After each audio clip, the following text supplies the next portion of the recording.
had nothing to do. Good morning or good... I didn't know it. We're so used to this. Produce content and have conversations for those... Let's all go to the lobby.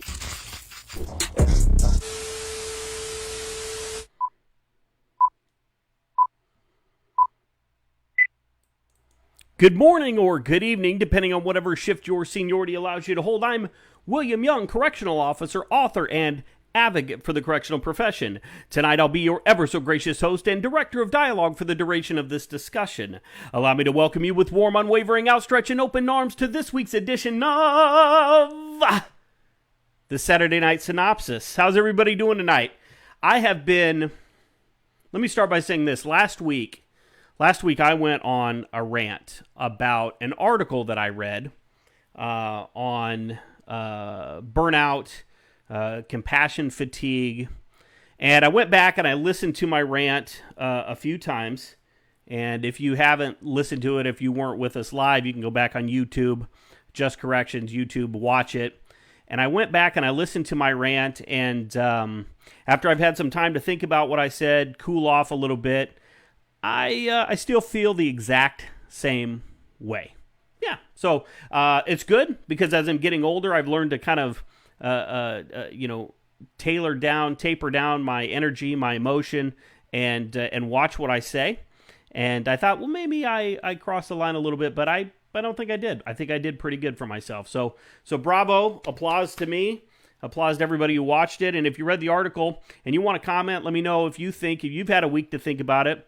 Leave a comment below and let me know what you thought to see if you think I overreacted. If you didn't think I overreacted, whatever. So I've been on... Here's what I want to do real quick.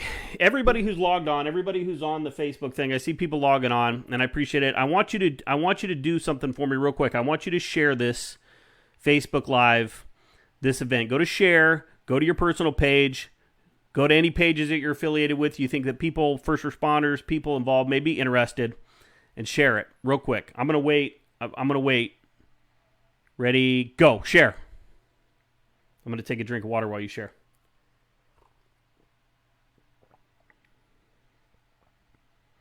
Okay, that's enough time.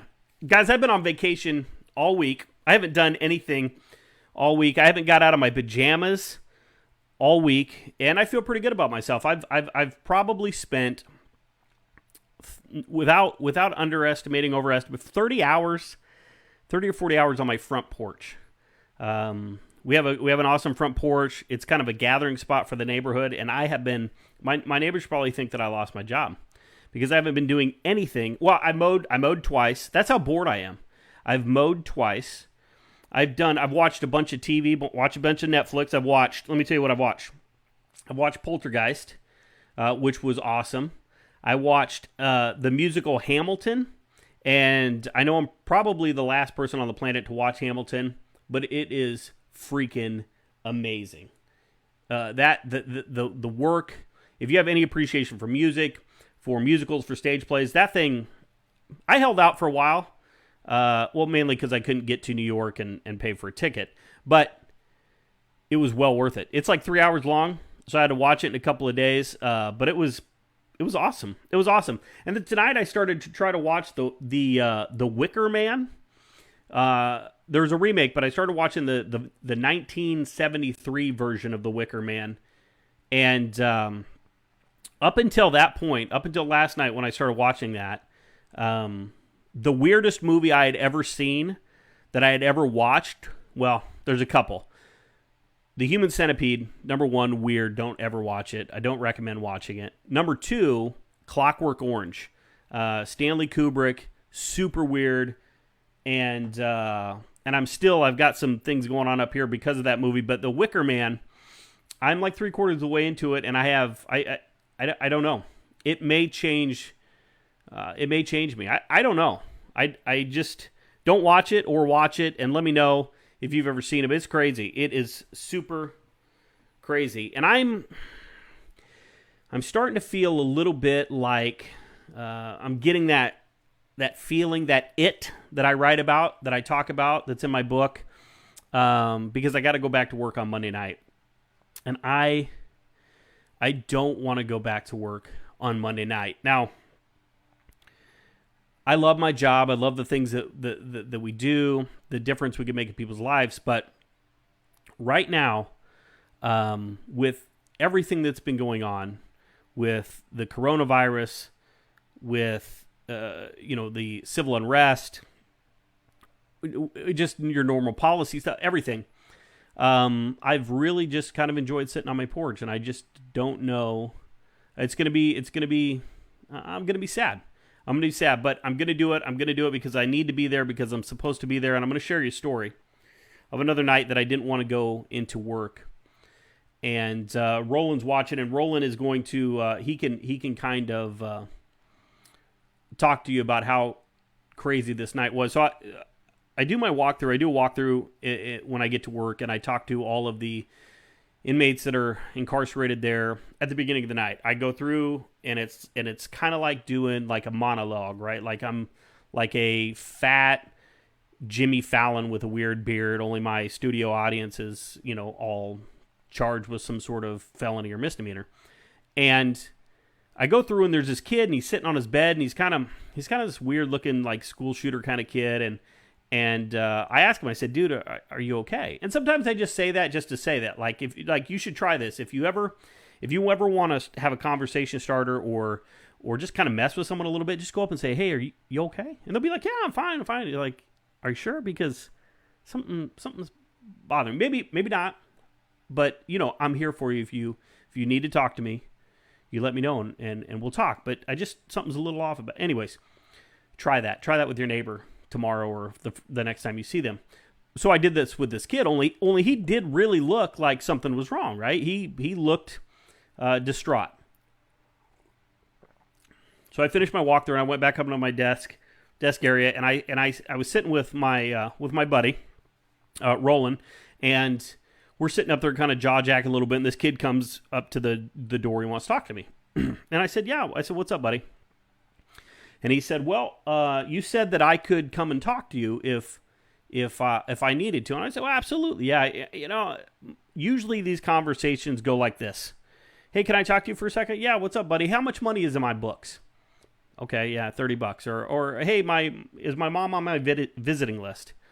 Sure. Yeah. Those are the things that it's like saying, are you okay? And people say, yeah, they're not going to really tell you. You don't really want to deal with it if they aren't, and so forth and so on. Anyways, so I said, yeah, what's on your mind, buddy? And he said, I had a bad phone call today from my mom, and my sister killed herself. And so I switched, right, from kind of not really paying attention, going to give him some kind of sarcastic, half-hearted, response to whatever it was.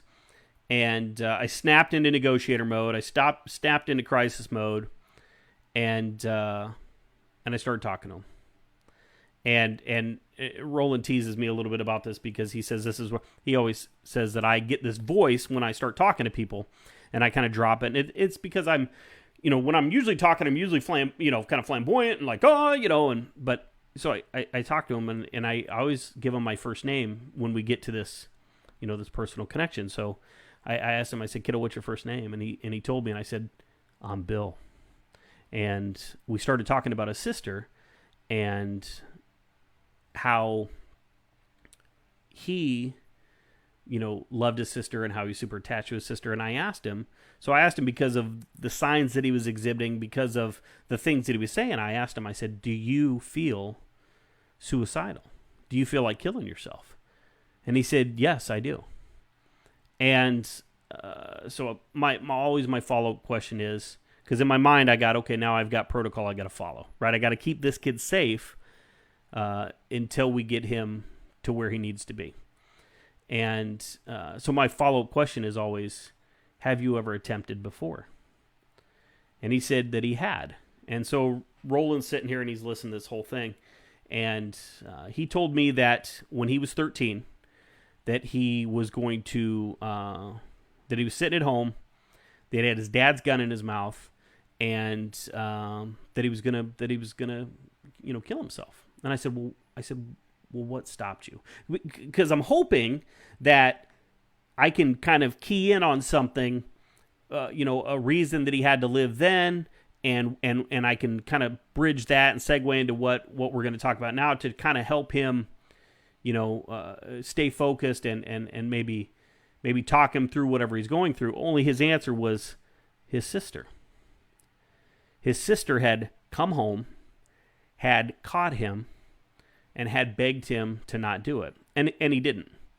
And he promised her that as long as she was alive, that he was never going to do that or never going to attempt again. And he had kept that promise. Let me fix my hat here. And so I was like, holy crap, there goes that angle, right? Because the only reason that this kid had to live was now dead. And again, this is not a night that I wanted to be at work. I had to drag my ass into work.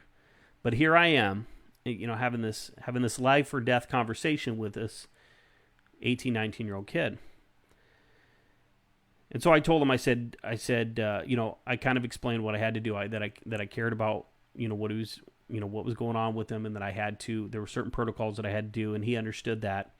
And I asked him, and I said, do you think back to that day when you were 13, 14 years old, and how you're feeling now. I said, do you feel the same way that you felt back then?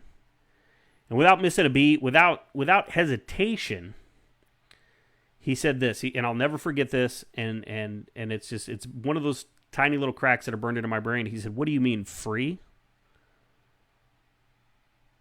And it kind of just stopped me dead in my tracks for a minute, and I had to think about it. I said, free. Because in his mind, he had made his mind up. He was going to kill himself. And so he was going to be free from all of that stuff in his mind. So I talked to him for a little bit. We got other officers to take him back to the jail to put him into suicide watch and on our protocol that we do there. And me and Roland talked a little bit, and he said, you know what? He goes, if you wouldn't have been at work tonight, that kid would have killed himself. And I said, I don't know, buddy. I don't know. I'd like to think that there was a reason that I was here tonight. I'd like to think that I maybe made a difference in that kiddo's life, but I don't know. And so, that's kind of one of the frustrating things with corrections and with some of our inmate interactions. We never get to see those people again. So, but I ran into this kid about 3 months later on the other side. And he saw me and he flagged me down. And he said, hey, I want to thank you. I said, yeah, for what, buddy? And he said, for saving my life. He said, I was going to hang myself that night. He goes, but you talked to me. You reached out to me. You did what you had to do. You put me in suicide watch. And I was able to talk to mental health. I was able to get on the phone, talk to my mom. And my mom, when I get out of jail, I have to do a little bit of time, but when I get out of jail, my mom's going to come pick me up. We're going to go to my sister's grave. And that was his thing now, that he was going to make it until he saw his sister's grave. And I thought, holy crap, what would have happened if I didn't get up and go to work that night? What would have happened if I would have never taken this job? What would have happened if my mom and dad never met? Those are kind of things that I think about, right? I get weird like that. We've talked about that before. But yeah, so as much as I don't want to go, as much as I am going to dread putting on my work boots, which I haven't since last Saturday morning, I'm going to do it. I'm going to go in. I'm going to do it because there's going to be something or someone that I'm going to interact with that's going to make me a better person, that's going to set me on a better path, or vice versa. So I just thought I'd share that little story with you. If you ever kind of feel like, your presence, what you're doing, the place you're in, doesn't matter. It does. We're all where we're supposed to be at the time we're there. So what else did I do this week? I co-hosted the Roll Call Room. You guys remember Nick, the Krispy Kreme cop donut guy. I co-hosted his show on Tuesday. Now, I was going to do it Monday, but he stood me up. And the last time that I was stood up like that, I got all ready. It takes a lot of work to get ready for this, right? I gotta make sure I got a black t-shirt clean. I gotta put my hat on backwards. I gotta get a cup of water. I gotta sit down. I got lights I gotta turn on. It's like getting ready for prom, right? And this guy stands me up, just like my prom date. I guess the only difference is he didn't sleep with my friend that night, but that's beside the point. So I did the show on Tuesday. It was super awesome. I love that guy. I love his podcast. I don't know when that episode's going to come out, but I'll post it as soon as it does. If you guys haven't got a chance to check out the Roll Call Room, you should get on your podcast platform, go to the Roll Call Room, and send Nick a bunch of emails for me, because remember, this is the guy that didn't get my name right, didn't get the name of my show right, and he stood me up on Monday night. So send him some hate mail, would you, for me? Just tell him that you're a big supporter of me, and that you don't appreciate it. That would be nice. I would appreciate that.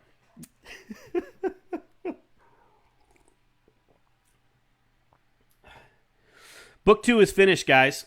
Book 2 is in the books, and book 2 is in the books. So here's what I did. It was very scary. I contacted an editor and reached out to her. Sent her a sample. She chopped it up. She sliced it up. Sent it back to me, and I hired her. And I'm going to send her the book as soon as she gives me the go ahead. I'm going to send it to her, and I'm shooting for. We're going to start pre-orders in a couple of weeks. No, next week. Yeah, I think next week we're going to start pre-order. Book will be available mid-September. I'm super excited about this one. I'm going to reveal the cover and the title next week. And then we'll talk about how you can get that. So I'm going to talk about that. And then I got another super secret project that I've been working on that we're going to announce at the end of this month that's also going to launch in September. And so lastly, I just dropped my notes. Lastly, if you guys know of anybody who you would like to see on the show, if you would want to be on the show, or if you know anybody kind of in your circle that you think might be an interesting guest for the show, send me an email at justcorrections@gmail.com, and let me know. I'd love to talk to them, love to speak with them, and love to get them on the show. Okay, so do that, justcorrections@gmail.com. All right, I want to read you guys something. I had to lean over. I dropped it. I threw on my notes, and I threw them a little prematurely. I want to read you guys something, a quote from our guest tonight, and then I'm going to start looking if you guys are leaving some comments in the comment section. I will get to those in just a second, but I want to read this to you, and then I'm going to introduce my guest, and we're going to dive into some stuff. This guy's an amazing guy. Okay, it says as a first responder, you can't walk through water and not get wet. You can't walk through a sewer and not come out smelling like shit. And you can't go through a career as a first responder doing the things that we do, seeing the things that we see, and experiencing the things that we experience and not be affected in some way. And there is no shame in that. The problem is that first responder mindset is challenged to genuinely accept that, because it's never about us. It's always about them, the members of our community that we have sworn to protect and sacrifice ourselves. So, ladies and gentlemen, please welcome to the show a firefighter, speaker, writer, mental health educator, and advocate for the first responder community. Ladies and gentlemen, please welcome Rob Leathen. Rob, welcome to the show. Thanks for having me on, Phil. How you doing, brother? Can't complain. Weather's beautiful. There's no snow. It's not raining. What is it? Couldn't be better. What you're in Ontario? Yep. Yep. Is that, I've seen some, I was supposed to go to Ontario in November and talk at the Ontario Gang Association's conference. Yeah. And so I was doing a little research on it and looking at some of the pictures. Man, it looks beautiful up there. It's not bad. I'm just outside of Toronto. I'm not sure where you were planning on going, but I don't know. Yeah. Yeah, you know what? We got some nice spots in Ontario. We got some dumpy spots in Ontario, but we got some nice spots too. I'm from the middle of the United States. I'm surrounded by flat land. So any sort of big buildings, elevation, really anywhere except where I'm at right now is exciting to me. So, yeah.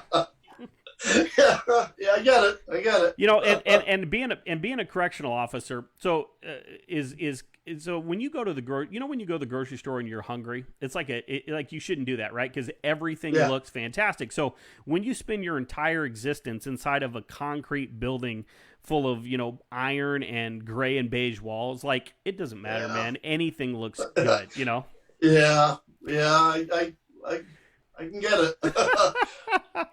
So how you doing up there with the pandemic? Is it slowing down? Is it speeding up? Or? Yeah, yeah. You know what? We're not doing too bad. I mean, yeah. You know what? We're making progress, I believe.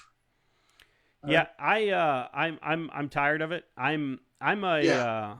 I'm a sports guy. I like to watch sports, and they're coming back kind of without fans, or are we coming back or not? And then Yeah. the kids are the big topic is, are kids going to school, or are they not going to school? And I guess I'm just it's something that I have no control over, and so it's pissing me off a little bit. But I'll figure it out. Yeah. Yeah. You know what? The NHL hockey's back. Mm-hmm. And I think when you look at the different sports organizations, I'm kind of biased because I'm a hockey fan, Sure. but I think the NHL has done a really good job in getting the sports going again, but keeping it safe. Right. With the two bubbles, right? One in the East, one in the West. It's a great idea, and that's where I think like Major League Baseball may have missed the mark. That was I think that was one of the reasons why the Toronto Blue Jays weren't going to be allowed to play in Toronto, just because baseball still involved travel. Right. Whereas the NHL, I think, has done a pretty good job of they sequester everybody in one spot, and they're totally isolated from everybody else, and it seems to be working so far. Yeah, they did that with basketball too, and yeah. So I mean, they're trying. There's a lot of money that is not being made if they're not playing sports. So they're really trying to get. Yeah. I thought I saw the funniest thing last night. There was I was scrolling through Twitter, and there was a picture of a baseball game.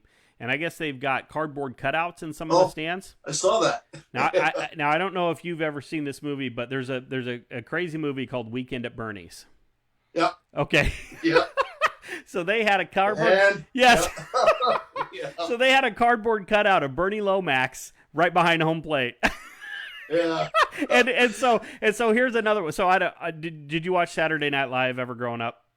Oh yeah. Okay, yeah. so here's Who hasn't? right. So, but people didn't know, because some of the people commenting were younger, right? And they didn't know who Bernie Lomax was. Yeah. So some people were commenting like, "Who's this crazy guy?"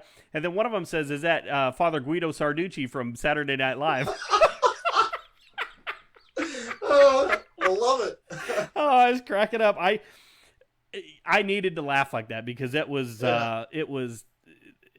life's too serious, man, and not. I would love to have. I think I need to figure out a way to get a cardboard cutout of Bernie Lomax and put it on the wall behind me, because that would be an awesome co-host, That'd be priceless. Yeah.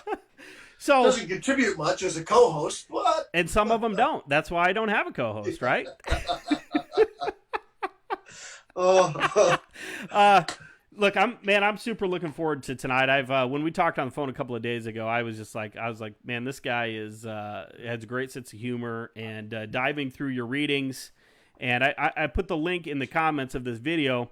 If you guys will go to his website and check out. He's got some fantastic quotes on there. He's got articles that he's written. I shared one of those earlier. He's one of the authors in the I'm Possible Project Lemonade Stand book that's coming out in September, that I was happy to be a part of, that I was glad that I was asked to be a part of. Rob, I got to know, the first question I always ask is kind of a softball question for you. So I want to know what brought you to your calling of being a firefighter. What made you say, you know what, I want to be a fireman? Because I struck out trying to be a cop. No, the reality was, back in 1990, I almost became a police officer. But unfortunately, the political climate in the province at that time was, let's just say, I wasn't in one of the designated target groups. Sure. So that sort of, I knew I wanted to do something that, helping people. And when that happened, I thought, okay, well, the area I lived had volunteer firefighters. I applied. I became a volunteer firefighter. Fell in love with it. Tried to get on full time, and I eventually did get on full time as a career firefighter. And you've been a firefighter almost 30 years now, right? Yeah, going on 20. I'm in my 28th year now. Wow. Now I know that you guys only work part time. So so you've actually only got 7. Is that like dog years? You've only worked 7 years. Is that how that is? No, it's still an average of a 40-hour work week. Okay. I just tease a little bit because, man, everybody I know that's a firefighter, and I got 2 cousins that I told you before we started that I have 2 cousins that are on the fire department, and a lot of friends that are firemen, and they are always doing something else. And I'm like, man, whether it's working or my cousin going fishing, I'm just like, man, I really missed the boat on this thing. Why did I say, you know what, I'm gonna spend the rest of my life locked up. That's what I'm gonna do. While you guys go fish and move furniture in your off time, I'm gonna stay locked up. Yeah, it's a great idea, Bill. Yeah, how's that working for you? Yeah, terrible. Look at it. I'm all crazy institutionalized. Doing shows about work on my off time, and yeah, geez Louise. When did you? So I looked at your website, and when did you? I saw some of your artwork on there. Yeah, and that's pretty impressive stuff, man. When did you get into your? Have you always been a writer and an artist and all that, or is that just something that came after? You know what? I've always liked to write.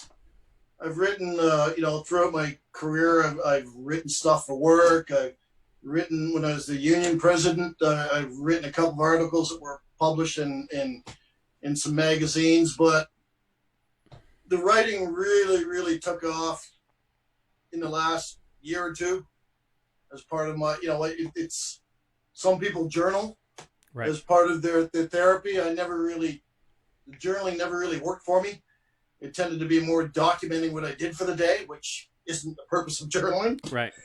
And you know what? I just found it easier to put my thoughts into my articles. And, I thought I'm going to try to share them. And, a lot of my articles have been published in different social media platforms. And yeah, so that started. And the artwork, I've always been good with like digital art. During part of my therapy, I tried coloring, like a lot of people have. Just that wasn't going well for me because it drive me nuts when I'd go outside the lines. And it didn't help when one of the homeworks my therapist gave me was to purposely go outside the lines. It drove me nuts. Yeah. So yeah, the coloring didn't work, but I wanted to try to get some of the ideas and some of the unique things about PTSD and depression and mental health, and try to get them either in writing or in images. And that's why I do some of my digital art. You know what? There's a firefighter paramedic out in Leduc, Alberta. His name's Daniel Sundell. He does some amazing stuff. And he's sort of like what motivated me to try to,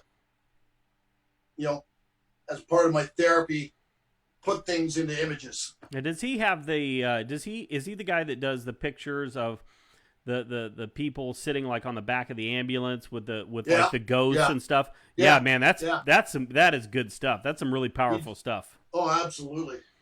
Yeah, so he's what got me really thinking. Okay, he does that work as part of his therapy. I can do the same thing, sort of, in my own way.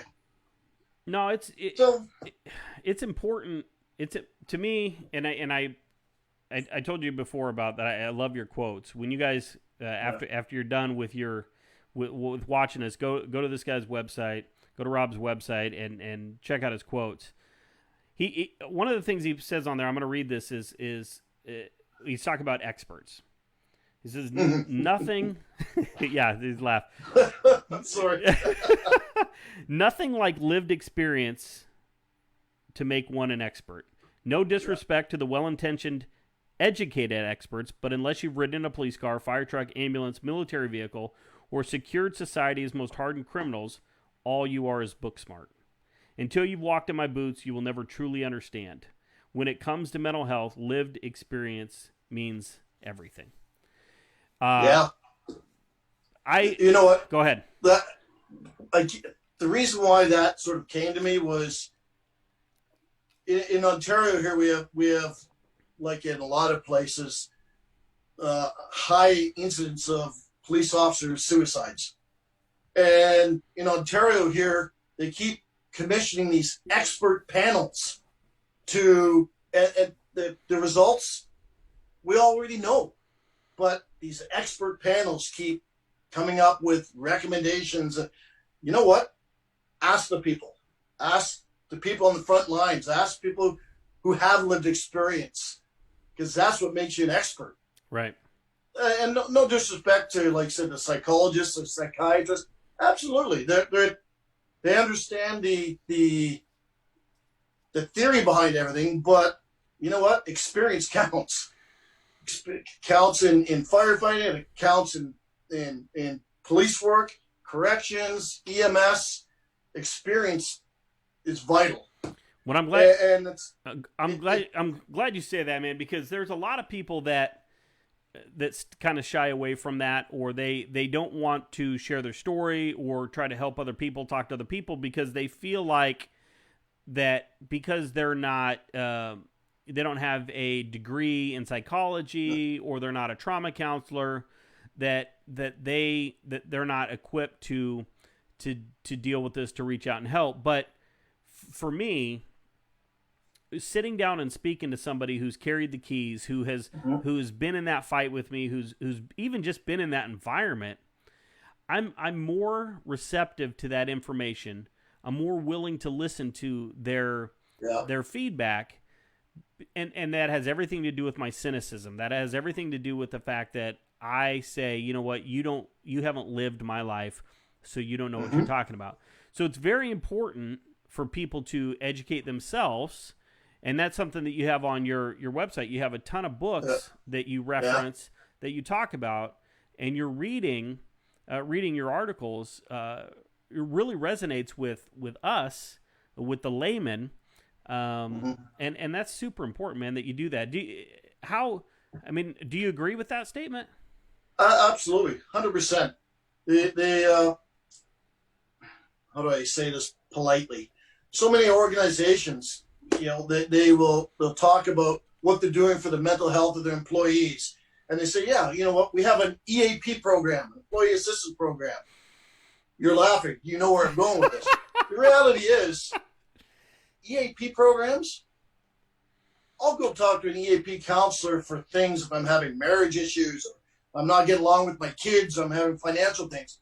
When it comes to PTSD, anxiety, and depression, EAP programs are useless. You need to talk to the professionals who know about that. Right.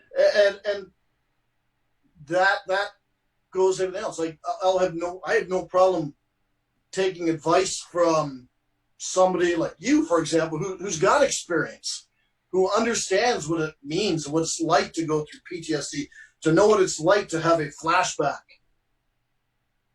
Somebody who's never experienced that, yeah, they may be book smart, they may be highly educated, but you know what? It lived experience means everything when it comes to mental health. The last time I talked to EAP, I had I did this on purpose. I probably shouldn't have, but because the lady was super nice, but she had her pamphlet. And again, I agree with you. I think EAP is like Wikipedia. I think if you want to start your research journey there, if you want to start your therapy journey there, then that's good. But you probably need to also branch out and get some Yeah. different sorts. But anyway, she says, you know, so this may cause you some sleepless nights. So I said, ma'am, I feel like I should fill you in a little bit on me. I said, I've been here for 16 years. Prior to working here, I worked for the coroner's office, and I saw somewhere in the neighborhood of 3,000 bodies. I said, I also wrote a book on correctional stress and what it can do to a person in their personal life. And she's like, oh, so she takes the paper back a little bit, and she goes, so how do you feel like this will affect you? And I said, well, honestly, I feel like this is just going to be another ghost I see in my kitchen at 2 a.m. And she said, I don't think these 5 free sessions are going to be enough for you. That's a polite way of saying, right. I can't help you. She says, next, can I get the next person in here, please? Yeah. Yeah. But no, listen, Can I talk with the person who's having problems with their kids? No, but she did. So I did talk to her about a therapy modality that I talked with another police officer about called EFT. And when I mentioned that, and she was all excited, she's like, oh, I can't believe you know about that. So I did do a couple sessions with her with that EFT, talking about that, and it did help. She was a super sweet lady. But you're right. It's important to find somebody that really knows what first responders go through, and yeah. But yeah, I just thought that was funny. Unfortunately, where the therapist I see, I mean, she specializes in first responders. She's got experience in the fire service, so she understands the culture. I mean, that's perfect. The place I go to was originally designed for first responders, right? So yeah, you know what? When it comes to PTSD, anxiety, and depression, yeah, the EAP counselors just don't cut it. You need somebody who's a therapist or a psychologist that's got trauma experience. So yeah, when it comes to mental health, lived experience means everything. When did you know something was a little off? Something wasn't right with you? Was there a certain call? Was there? I mean, when did you say, you know what, I need to do something different? Okay, so 2018, November of 2018, one of my deputy chiefs put out a new department policy. And to be honest, it was a joke, right? Like, and I looked at it and I laughed at it and I lost it. I lost it on him. You know, like it was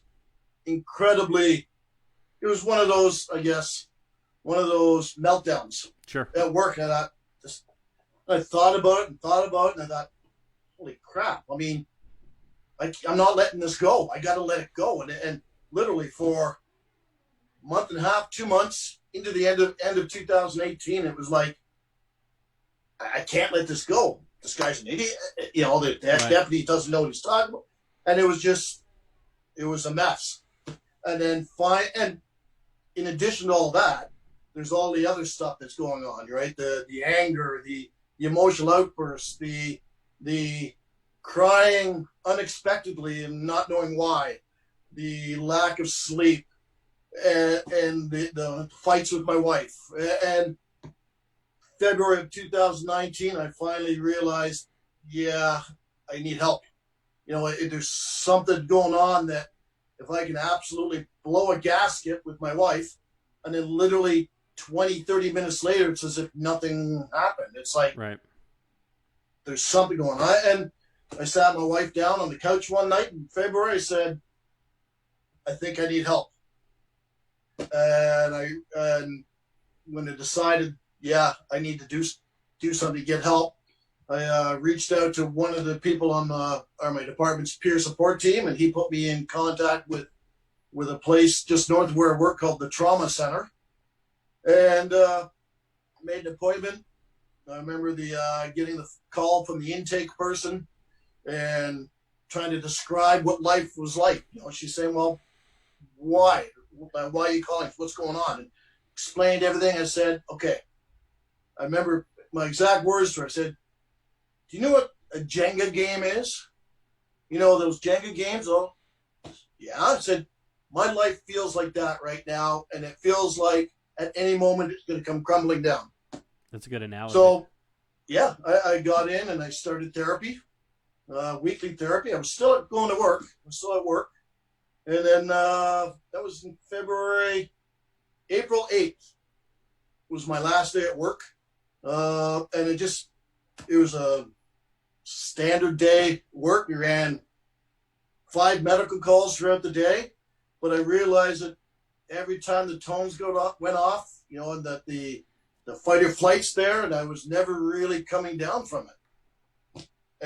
And I remember around that same time, I had some really quirky physical symptoms that only happened at work. It was, I know you're not going to like this, but it'd be getting ready for bed at work, you know, getting undressed, and my legs were completely red, like they were sunburned. Only my legs. And it only ever happened at work. So that's the stress building up. So, you know, like a lot of people, okay, I'll go to my doctor, get a note to be off work for a couple weeks. Figure that's all I needed. Went to my family doctor, got a note, and it was like, here you go, you're off work until further notice. Like, Right. And yeah, I've been off work since April of last year. Doing weekly therapy. Yeah. It's it was I describe it to people of life was at that time was absolutely falling apart. I found out a little bit later on that it was around that time that my wife was actually considering leaving me, because it was, to be honest with you, it's not fun living with somebody with PTSD.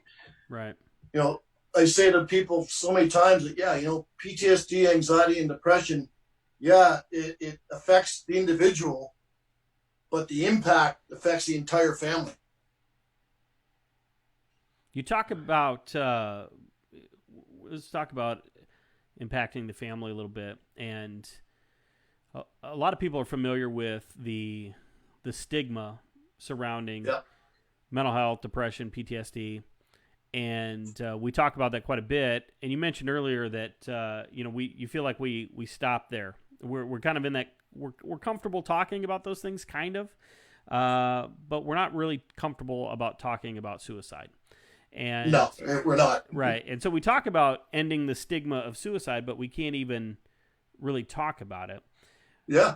What you wrote a piece, and I think that I think that's the one I shared, but you talked about how the stigma of suicide actually saved your life. Yeah. Can you talk about that a little bit? Yeah, absolutely. I, in my heart, at my very core, I honestly believe that silence does nothing but strengthen stigma. And that's why I wish everybody that's been diagnosed with PTSD, anxiety, and depression would be completely open with everybody, be public about it. I know it's hard for some, but silence only strengthens stigma. Now, we're getting much better as a society, as organizations, talking about PTSD, anxiety, and depression. We're really good at starting to talk about that. But when it comes to suicide, there's a lot of silence. Right? There's silence about it.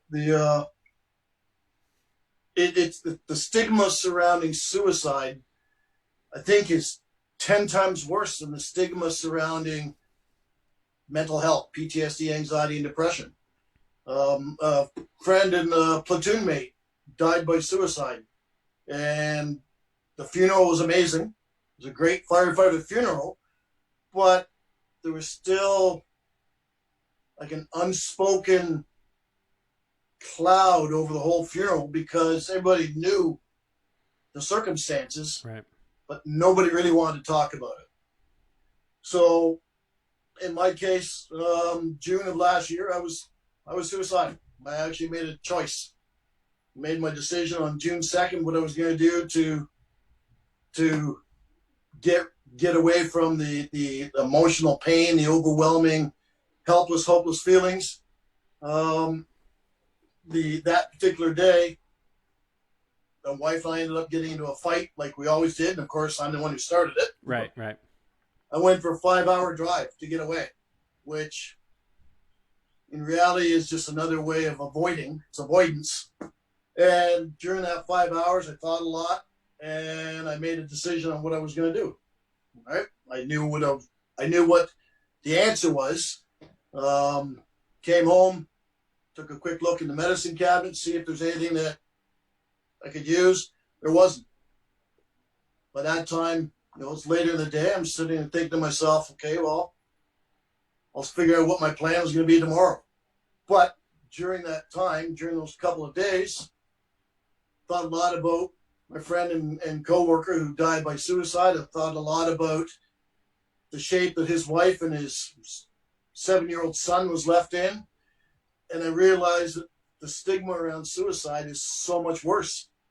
And I didn't want my family. I didn't want my son, my daughter, my wife to have to live with that stigma. Wouldn't matter to me. I'd be gone. Right. But they'd have to live with that stigma forever. And it was that realization and my love for my family that made me step back from the brink of no return. So, yeah, I hate stigma. Absolutely hate it.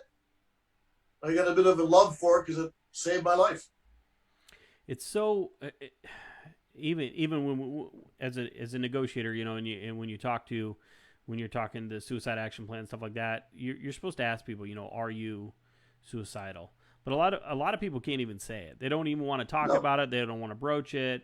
And I don't think, some people say, well, you don't want to put that thought in their mind, but I don't even think that's why people do it. I think it's such a scary concept to think about a person wanting to end their own life, regardless of, and the majority of people that I know that have died by suicide, seemingly on the outside have it all together. Yeah, absolutely. They have a great job. They have a great family. They have the life that most people would kill for.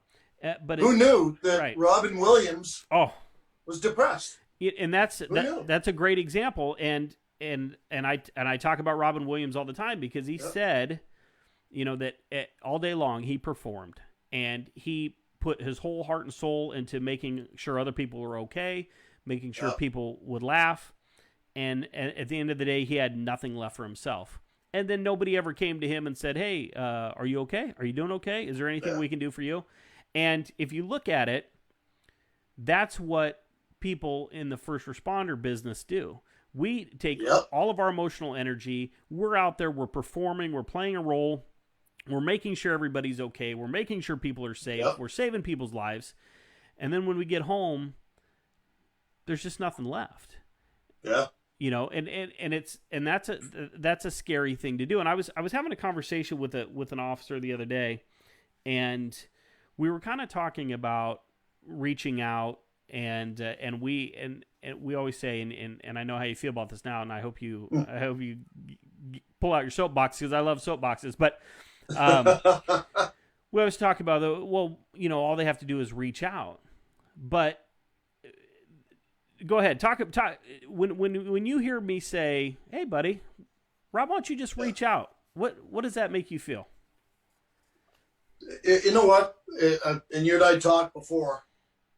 It really pisses me off when I hear that because so many people don't reach out. Like I said, I reached out to get therapy, but when I really should have reached out when I was suicidal, I didn't. And the stigma is so strong surrounding suicide. I wasn't honest with my therapist and my wife for 4 months, until 4 months later when I finally came clean with my therapist and said, 4 months ago, I came close to ending it all. And, that's how strong the stigma is. So, around suicide. So, there's so many, we hear it all the time. We're here for you. You're not alone. Just reach out. People don't reach out. We need to come up with a way of reaching in to get people. I like that. I feel like it's almost taking, when you tell somebody, hey, if you got a problem, just reach out. It's almost putting, it's almost taking the burden off of me and saying, you know what, they'll let me know if they have problems, and then it's putting more on them. And here's what I told this guy. I said, look, here's the thing.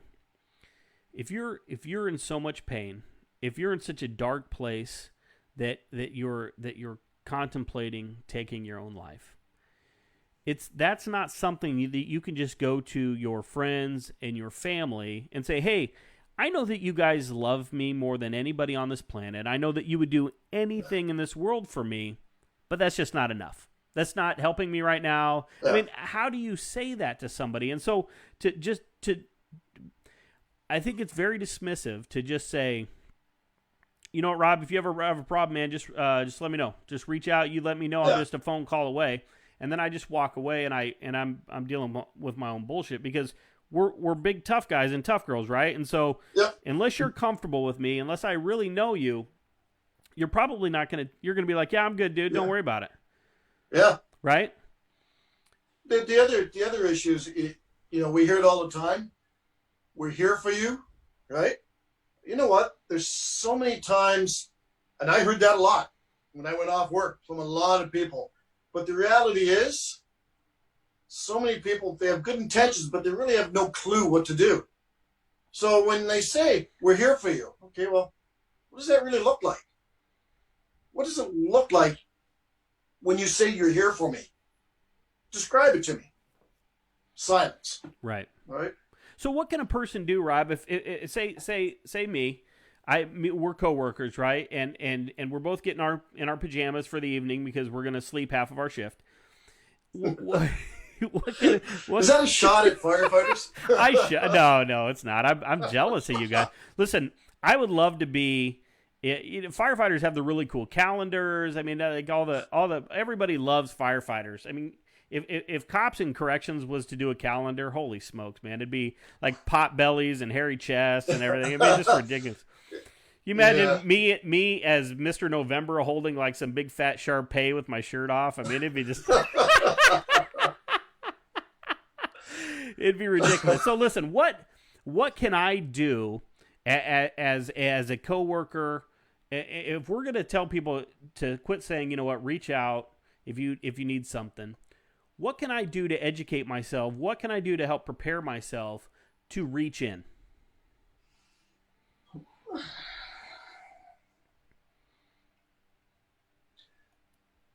I think, first of all, you got to have you got to get into the right mindset.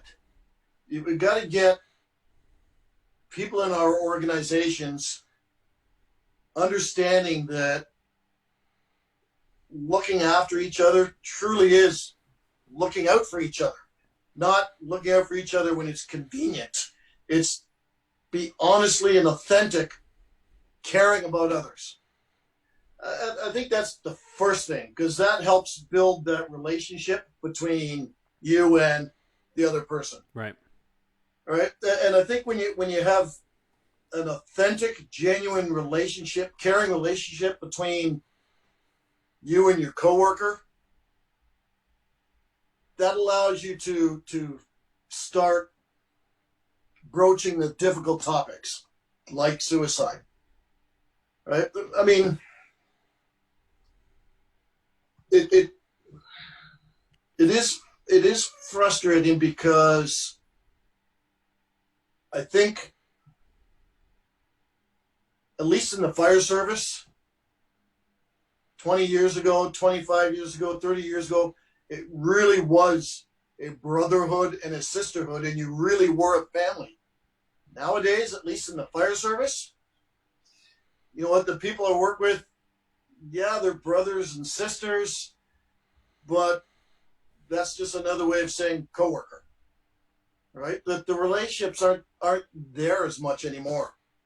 And I think that's part of the problem, right? If you have that genuine, authentic, caring relationship with the people you work with, the people in the fire service that we spend half our lives with, you'll be able to pick up on those things a little bit more.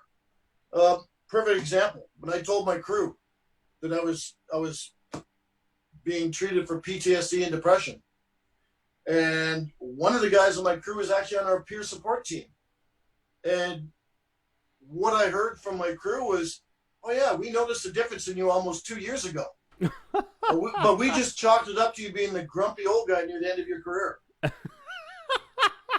Oh wow! I don't think they teach that. They don't teach that in peer support class, do they? No. Our peer support team needs some work, but again, if there was a genuine, authentic, caring relationship between everybody on the crew 2 years ago, they may have been able to feel comfortable enough to say, "Rob, you're not yourself. What's going on?" Right? See, I think in at least in corrections, I feel like, especially now, and it's probably no different than police and fire, but we're all dealing with our own baggage, our own bullshit, right? Yeah. We're carrying it around.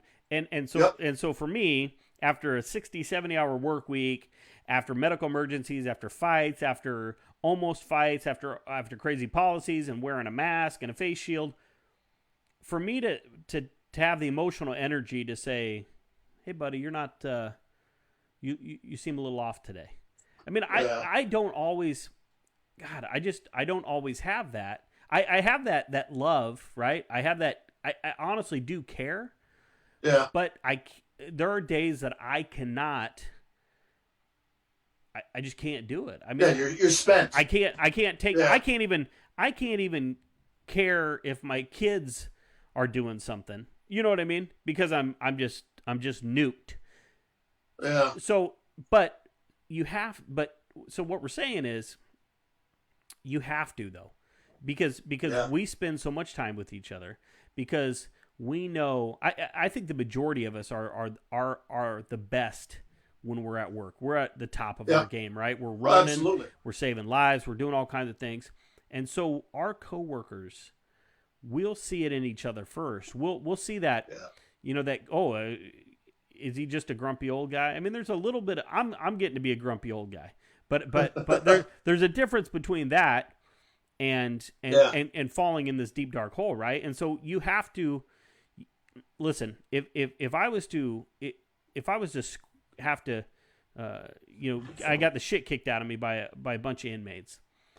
Officers would come running. They'd come running. They'd pick me up. They'd help patch me up. They'd drive me to the hospital. Everything would be okay. But if that fight never happens, if I was just threatened, if I was almost beat up, and I came out in the office and I told them about it and said, "Hey, man, that was scary. That really messed me up, and I can't sleep. I haven't been able to sleep for days." It'll be crickets, man. I won't see anybody. They'll say, That's the organizational culture. Get a different job then if you don't like it, Yeah.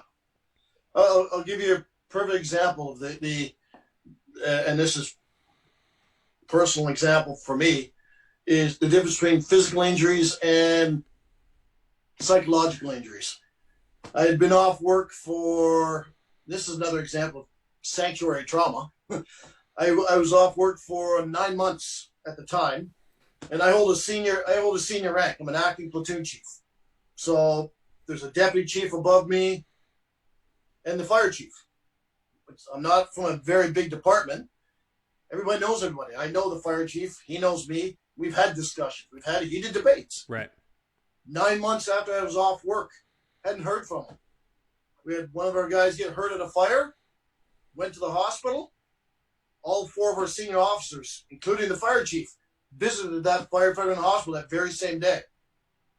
I've been off 16 months now. I've still yet to hear from the fire chief. What does that say? That says physical injuries are more important than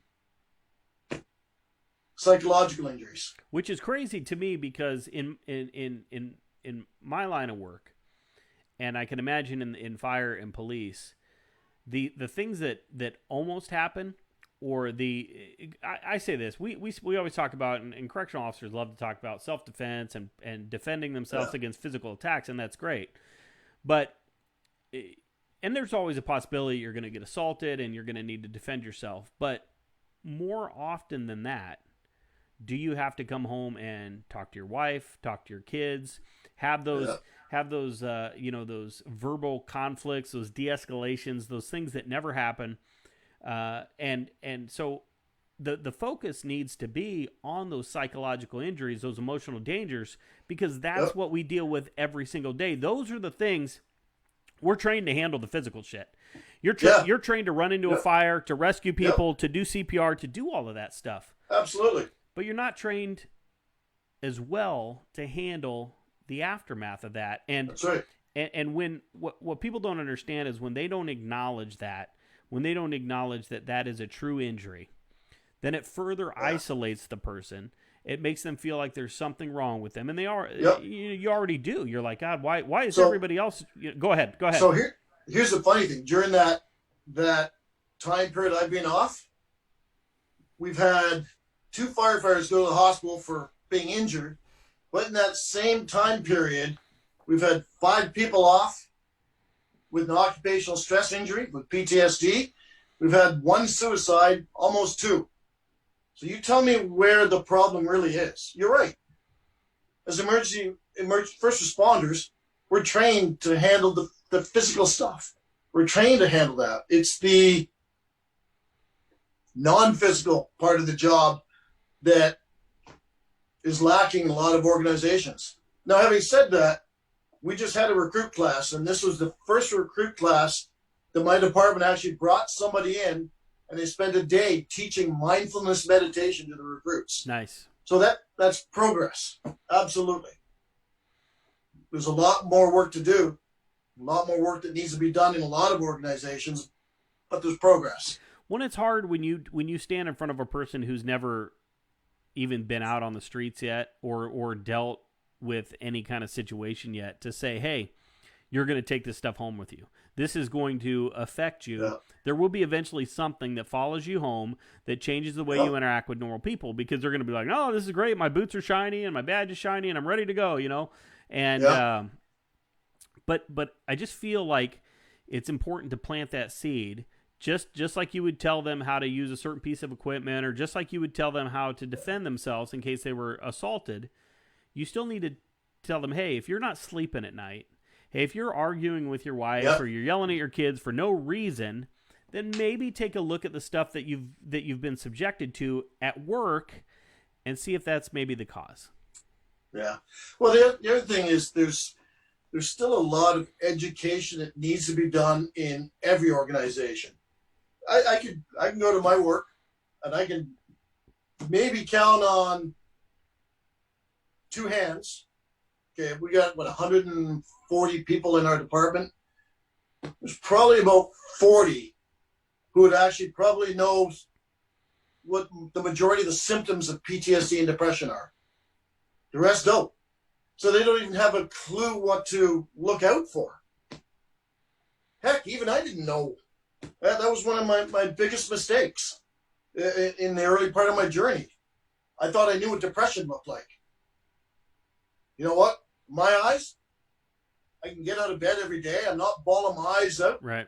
I got a good sense of humor. I'm not sad all the time. How can I be depressed? Right. Right? So there's a lot of education that needs to go on still.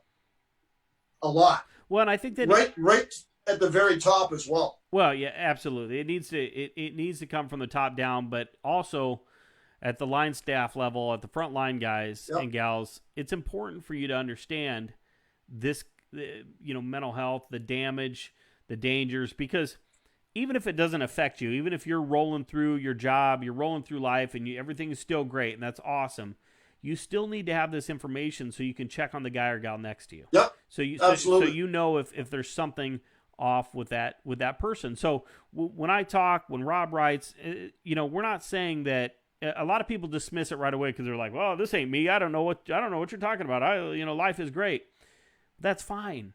But what we're saying is, just like you would watch your partner's back on a call, we need you to watch out for their mental, emotional well-being too, because sometimes they may not even know. That you need to recognize it first.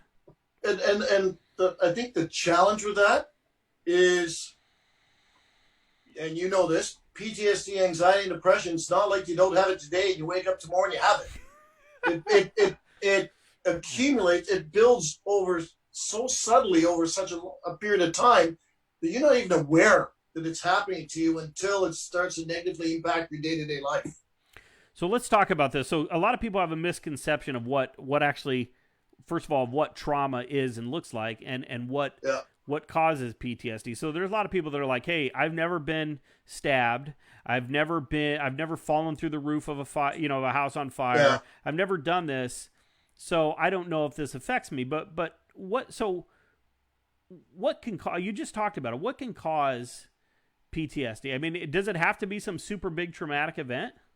No, you know what? In reality, the way I try to describe it to people, there's like PTSD and complex PTSD, although right. complex PTSD isn't recognized in the DSM-5 yet. But PTSD is the way I describe to people is generally, but not always, caused by a single event. So think about like a bad accident or a sexual assault, or, like generally single events. Mm-hmm. Complex PTSD is generally not a single event. It's an accumulation of multiple traumatic events. So think about things like maybe a victim of spousal abuse, or a victim of childhood sexual abuse, or a first responder over a career. You know what? In my case, yeah, I know first responders who have had one bad call, and that's what's triggered them. In my case, it wasn't one specific call, right? In my case, it was, like I said, I described to people, I've over 28 years, I've been to countless calls. I have no idea how many calls I've been to over those 28 years. And for me, there's like a cloud of memories of calls I've been to. Oh, yeah, I remember this call, that. But for me, there's 5 calls that were problematic calls that tended to come back to visit me fairly regularly, daily. So again, for me, it wasn't one specific call, right? It's an accumulation of bad calls, and bad calls aren't necessarily what you would think of a bad call. I mean, going to a VSA child. You know what? That's a traumatic call for the family, but that takes an emotional toll on you. So basically, anything that takes an emotional toll on you is going to accumulate over time. You know what? We can't do the things that we do and not be affected. That's my one quote. There's no way that anybody can be a first responder doing the things that we do, seeing the things that we see, experiencing things we experience, hearing and smelling the things that we hear and smell, and not be affected. I'm sorry. You can't tell me that there's somebody that goes through a career as a correctional officer, police officer, firefighter, who isn't affected at all. By the end of their career, I call bullshit. You cannot do the stuff that we do and not be affected by it. I 100% agree, man, and that's what I try to tell people. There's a lot of police suicides that are retired police, and it's because when you're in the middle of this and you're running to call and you're breaking up this fight and you're dealing with this inmate and you're doing this and you're doing this, you don't have time to process. You don't have time to decompress. Your adrenaline is constantly flowing. It's just one call after another after another. I know when I picked up bodies for a living for the funeral home and for the coroner, I mean, it was 5, 10, 15, 20 bodies a day. It's just boom, boom, boom, boom, boom, boom, boom. I didn't have time to even think that about would it. have taken a toll on you. Oh, I'm a mess, man. I'm a shell. But and that's one of the reasons that I know, man, that because I haven't seen anything, I haven't picked up bodies like that for a long time. But I still those things, when I talk about it, and I'm like, man, I can't believe I did that. And I see those things in my sleep. One of the things that I do that's kind of silly is because I talk to so many people that family members that were crying. I would get called to a suicide, and I'm listening to the spouse or the kids cry because they just talked to dad on the phone. They just talked to dad on the phone. He said he'd be home. I got home and dad's dead. And so now I have this deal where, man, if I call you and you don't answer your phone, I think you're dead. I don't think that your phone's on silent. I start to panic. And it's directly related to my calls back at the funeral home. Yep. And until you call me back, until I know, my buddy did this to me a while ago. He's a great friend of mine. And I told him about this thing. And I called him the other day. Nothing. Didn't answer. Called him again. Didn't answer. Called him again. Didn't answer. I called work to see if he had called in sick to work. They said nope. And I'm thinking, this dude's dead. Yeah. He's dead. And so then he calls me and he's like, yeah, I'm sorry, man. I knew, and I'm like, dude, But that's directly related to my time working with a funeral home. I have some issues there. Right. And so there's so many of our symptoms that are actually trained into us because of the jobs we do. Hypervigilance. Mm-hmm. Holy shit. If you're not hypervigilant doing your job or my job or a police officer's job, it gets you killed. Yeah, you die. Right? Absolutely. So, the hypervigilance is there.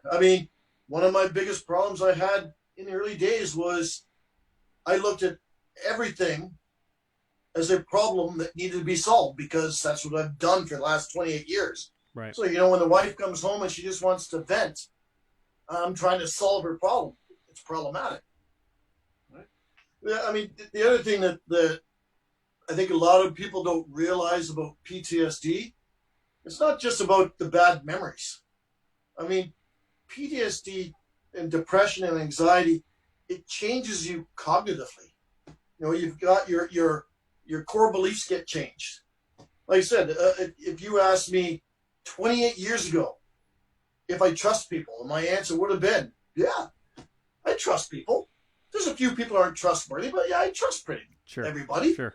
You ask me now? Nobody. I trust my therapist. I trust myself. I trust my wife. Everybody else? No. That's how PTSD changes you. Right. So it's not just about the bad memories. Right? That's only part of it. That's what therapy is about. It's about not just dealing with the bad memories, but fixing the person who's been cognitively changed. I always laugh because one of the things that we say all the time is, in correctional officer, we say we hate people. There's too many people on this planet. And I'm like, that's because we're all burnt out because we're fried. Yeah. We work in the people business. We spend all day treating a population of people that has been cast aside by society. We spend all day treating them with dignity and with respect more than they've ever shown anybody else. So we are good with people. We do well with people, but when we get home, we don't have the emotional energy to deal with that. We're burnt out. We're pissed off. We've spent all day dealing with that, and we get home, and then we turn all that cynicism and all that anger onto normal people. Yeah, absolutely. In the early days, I'm still working on it. I'm still a work in progress. But yeah, just like your website. Just like your website says. Yeah, you know what? In the early days, I hated everybody. Everybody was an idiot. Right. Right? Now, everybody's still an idiot. I'm not quite so vocal about it. So I'm making progress. Are you sure you didn't work corrections, man, or what? I think regardless of the uniform we wear, right, or the vehicles that we drive when we arrive on scene, all that, PTSD doesn't give a shit about that. Right. One of the things I want to, when we're talking misconception about trauma and stuff, and we brought up this, and I got the opportunity to talk to a dispatcher the other day, and you were a dispatcher. Yeah. When you talked about one of the worst times that you had was when you were working in dispatch. Yeah, one of my 5 problematic calls was from when I was in dispatch. And a lot of people would listen to that and say, well, you weren't there, you didn't actually participate. So what was it about sitting there listening to it that made it so difficult? You don't have to tell me the story, but I mean, you know what I mean? Yeah, without going into a lot of details, well, one, and I guarantee anybody who spends time in dispatch or communications will agree with this. You're building a mental picture of what's going on based on only one sense and what you're hearing. Sometimes that mental picture is actually worse than the real situation. Sometimes it's not. So that's part of it. There's also the challenge of being in dispatch or in communications. It's no different than us on riding the trucks or walking the range or riding in an ambulance. You still want to help people, and when you can't or something stops you, that's frustrating. That builds the stress. Think about it. You take a call and you want to be there to help that person you're talking to, right? And you can't physically. And I'll be quite blunt about this. There are some things you can never unhear. And sometimes those things that you hear are problematic for you a lot. Yep. So, yeah, you know what? You don't have to be at the scene, at the incident, to be affected by it. You know what? I wasn't in New York on 9/11, but I was affected by it. Right.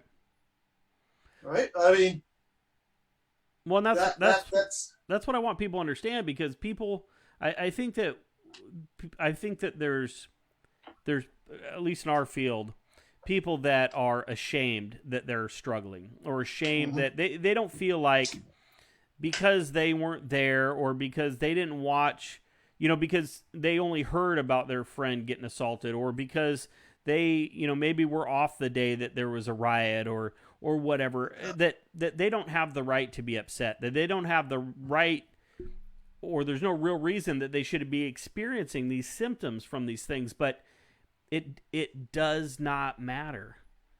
Doesn't matter. Trauma is trauma is trauma. Period. And everybody deals with it differently. Everybody's envelope, the way they process it is all different. I mean, some people can take a lot. Some people can float through life, can see all kinds of crazy stuff, and it has a very small effect on their life. Yeah. But then there's people. There's so many factors that go into the development of PTSD as well. All the way back to, I've always wondered why therapists always start talking about your childhood, because that impacts your resilience. That impacts. Somebody mentioned a study that came out recently that talked about the number of ACEs, or adverse childhood experiences, that there's a direct relation between the number of adverse childhood experiences somebody has and the development of PTSD. Right? So PTSD, anxiety and depression, it's a lot like suicide. It's a complex issue, and it's not as simple as you need to be there and therefore you're okay, you're justified in having your reaction, your reaction to what you saw. It's frustrating. Trauma is trauma. Right, and so if you're on either side of that fence, if you're the person that has experienced this trauma, that is affected by trauma, you need to understand that trauma is trauma is trauma. It's okay to not be okay with the things that you see. And if you're somebody who is walking through and is maybe minimizing that, or saying, well, that person wasn't even there, or that person, I've been through people always, we love to trade war stories, right? Yeah. And so people are like, well, I have held a human hit. Yeah, I was teaching a class, Rob, on this. I do a class on corrections fatigue, and I was telling this gal about, I was kind of teasing her. She used to be a firefighter, so I was teasing her a little bit, and she got pissed off. And she said, well, have you ever held a dead baby? And I said, well, yes, I have. Because I have at the for the coroner's office. And her face just, I mean, because I could tell she's used that before. Like, and that was like her conversation started like, "Ooh, look at me." But I said, "Yeah, I have." And so let's talk about it. Right. And so she ended up saying towards the end of the class that she's like, "Man, I hope I never get to be like you." And I said, "Well, me too. That's why I'm talking to you about the things that I'm talking to you about." But when you tell those war stories, when you try to relate, even just trying to relate, when somebody's coming to you and they're saying, "Yeah, I'm not doing okay. I was at this call," or whatever they're saying, whatever they're talking about, you don't have to tell a relatable story. You don't have to try to say, "Oh, I was at this," and because they don't care about that, and that could minimize, what. Your story could make them feel, like, well, God, he went through that. Maybe I shouldn't have a problem, and now I feel worse. It's not about comparing my traumas to your traumas. Right. It's not even about me comparing my symptoms to your symptoms, because everybody's PTSD symptoms and depression symptoms are unique to them. Right? It's not about that. Right. It's about, I can understand your experiences. I can understand what you're feeling.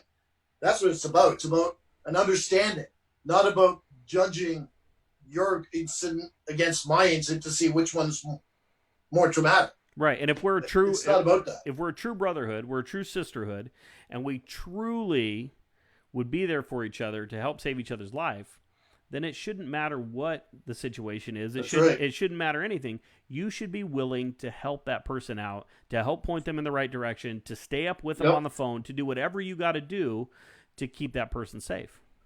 Absolutely. Absolutely.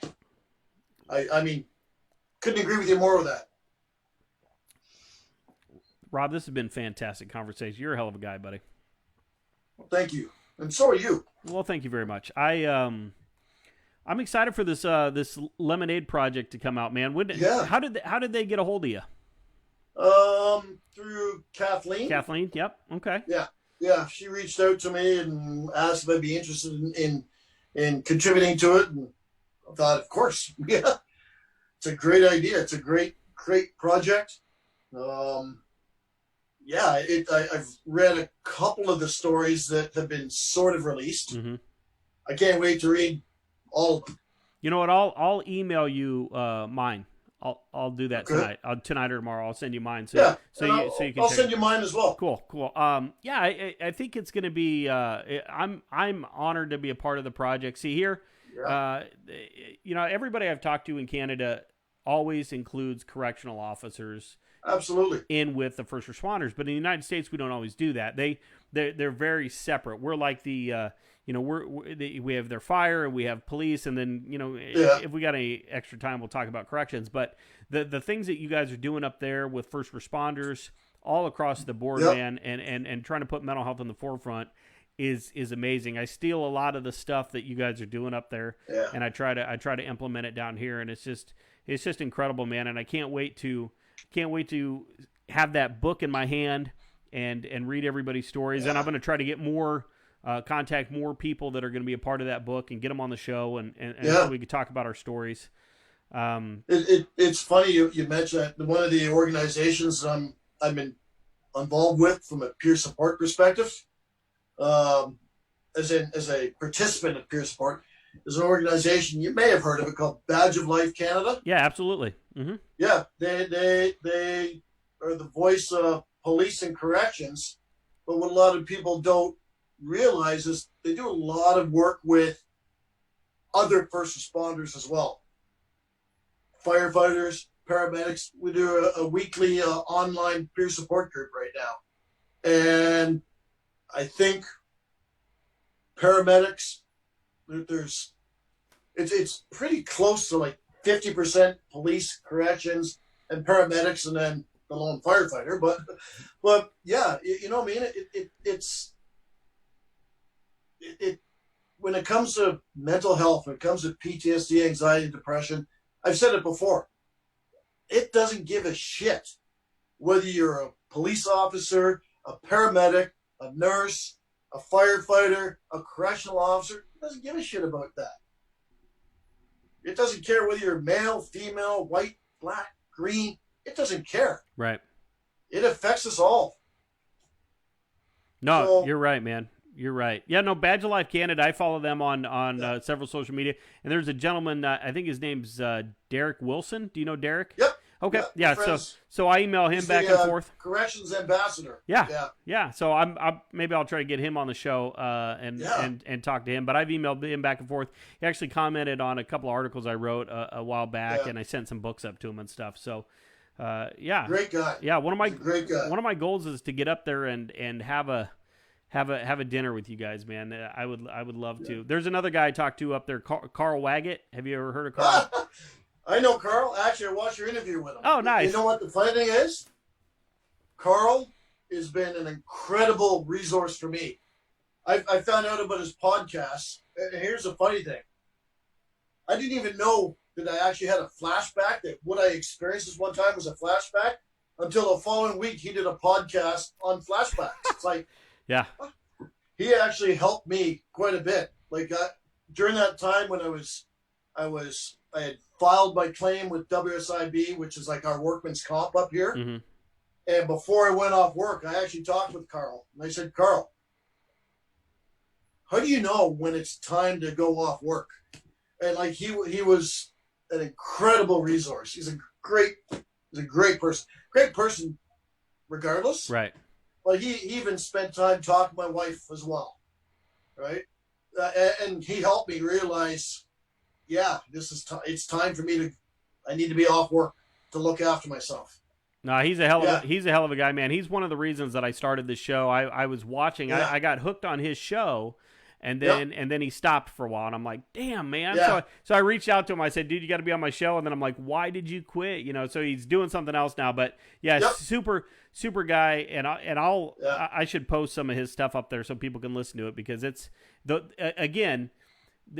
If the information isn't presented in a way that people can receive it, then it just it falls on deaf ears, man. And that's why, Rob, the way you write and the way that Carl does this thing is so awesome, because you know, the greatest compliment that I've ever gotten was when somebody read one of my, you know, a chapter of my book, or read one of my stories and said, you know, Bill, I thought you were talking about me. You know, it's like you were in my living room, and I'm like, yeah, because we're the same person. Because this is not, you know, a unique situation, man. We're all going through this, you know. You know what? You need more people like Carl, myself, you, talking about this than you do somebody with a PhD or a psychologist explaining what PTSD is. It's right.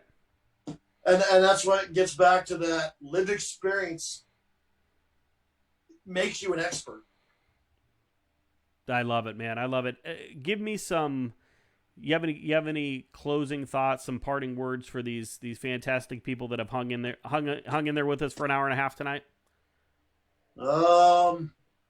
There is no shame in reaching out. There isn't. You know what? It's okay not to be okay. And the other thing, here's the other thing that one of the mistakes I made early on is I let my ego, and that's big for first responders, get in the way. I mean, I actually, when I was diagnosed with PTSD, and I'm honest, my diagnosis was severe PTSD, severe major depressive disorder, and almost OCD, just not enough tendencies to be clinically diagnosed. But here's the ego. I'm a firefighter. I've crawled through burning buildings. Right. I've danced with the devil. I've done things that a select group in society get to do. I can surely handle whatever this PTSD is. Right. And the other one was, what's the worst thing that can happen? Come on. You know what? Yeah. It nearly cost me my life because of my ego. Right. So, you know what? Get rid of the ego. Don't feel shame. I mean, the reality is, I think statistically they say about 30 to 35% of firefighters will be diagnosed with PTSD. I think the reality is it's much, much higher. And that goes the same for corrections, for police, for EMS, for nurses. Absolutely. So yeah, there's no shame in reaching out. And that statistic is according to the last studies that I've seen. That's right, 31 to 35%, and that's on par or slightly higher than combat veterans. So just to put that in perspective of people that are watching that don't think that this is a serious issue. I mean, it's a serious issue. Absolutely, it is, with serious consequences. Right. And the other thing I want to get across to people is, you know what? When you have PTSD, anxiety, depression, you need help. You need professionals helping you, because you cannot fix it yourself, and it doesn't go away by itself. Right. So you know what? Look after yourself. Go get help. There's the fire chief of Toronto. I knew him before he was the fire chief of Toronto. He's pretty open about. He's very public about visiting a psychologist 4 times a year. And he's got this really great line. He says he gets a checkup from the neck up. I love that line. Nice. You know what? It's you can't hide. I think right? I think that should be required, just like physical fitness tests every year. I think that we should all go talk to a therapist every year just to see where our head's at. Absolutely. Yeah. There's a couple of departments up in Ontario. In the last 2 years of your career, they send you to see a psychologist. And the reality is, if you look at a lot of the organizations, a lot of first responders, a lot of the people that develop PTSD, anxiety, and depression tend to have some experience. They've got some seniority, they've got some time on the job. It's not the new people coming in that are getting PTSD, anxiety, and depression, because they tend to be more open-minded about and more flexible thinking about their mental health. Right. It's the old guys like you and me. Right. Yeah, our gray hair, man. Yeah. Yeah. I'm only 27, and I'm going great. No, I'm just kidding. I tell people I'm chronologically I'm 56, but mentally I'm still about 15. There you go. Rob, listen, it was a pleasure talking to you, man. I'd love to have you back on the show if you would be ever so willing. And anytime. And I will be sharing your articles and whatever you put out there. And if you ever need anything, man, just get a hold of me, okay? Absolutely. All right, brother. I've had fun. All right, man. Night. Thanks a lot. We'll talk to you soon, okay? Okay, we'll talk to you later. All right, guys. Thanks for spending your Saturday night evening with me, hour and a half with me and Rob. I hope you got something out of it, at least from him. He's a really smart guy. I'm just a blowhard with a podcast mic and an hour and a half to kill on a Saturday night. Next Saturday, a couple of important things are going to happen. Number one is I'm going to reveal the cover of my book, my second book, and the title, and we're going to talk about how you can pre-order that book. Also, my guests next Saturday night. I got 2 guests. And they're from the Illinois Department of Corrections, Stephanie Rawlings and Dr. Luke Fairless from the Illinois Department of Corrections. I said that already, but we're going to talk about kind of what got me started and kind of what is specifically my wheelhouse, and that's corrections fatigue, how to identify it, acknowledge it, battle it, and then we're going to talk a little bit about our personal stories, and yeah, who knows, who cares, right? If you haven't got a chance to jump on over to the YouTube channel, it's just Corrections. I'll put up the Saturday night synopsis. It's going to be up on there later tonight. So if you want to share it out, put out a video every Wednesday about various topics, and get on there, like it, subscribe, share, or don't. It's up to you. All right, guys, until next time, be smart, stay safe, stay sane, and we'll talk soon. Hey, hey, hey, yeah, hey, hey, yeah, yeah, hey, hey, hey, yeah, yeah, yeah, let's go.